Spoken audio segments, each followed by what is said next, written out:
আজকে রাত্রে গভীর রাত্রে খান সাহেবের বার্তাকে আজকের খান সাহেবের হুকুম দিয়ে একটা গরু চিরর বিষয় লইয়া রাত 11:30টার সময় তারাই আমার বাসাতে অ্যাটাক করছেন। আমার বড় বিল্ডিং ভাঙার চেষ্টা করছেন, গ্রিল ভাঙার চেষ্টা করছেন, তারা লাঠি দিয়ে আমাদের বাইরে থেকে অ্যাটাক করছেন।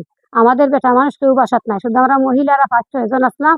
আমরা তার কাছে কাকুতি মিনতি করছি যে আমরা বেটা মানুষ বাড়িতে নাই, আপনারা আমরা এটা অ্যাটাক করেন না। তারা আমরা এত বিশ্রী ভাষা গালাগালি করছে, আমরা টাইনা নিব, এই করবো সেই করবো। প্রশাসনের কাছে, বাংলাদেশের সরকারের কাছে আমি আজ দূর করে মিনতি চাইলাম আমার সঠিক বিচার পাওয়ার লাগি। আমি এখন মহিলা মানুষ, আমার একটা মেয়ে লইয়া থাকি, কালকে বিপজ্জনক অবস্থায় আমি 2-3 জন মানুষ আনছি।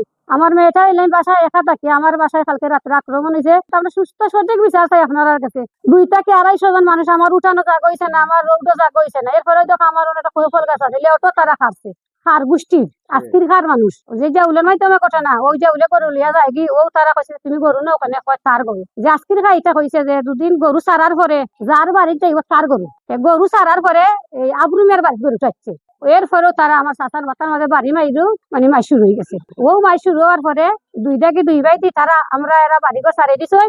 আর রাত গভীর রাতে তারাই আমার বাসা অ্যাটাক করছে, আমার চাচার বাসা অ্যাটাক করছে, আমার হফারের গোষ্ঠী সারা গোষ্ঠীর বাড়িঘর ভাঙচুর করছে।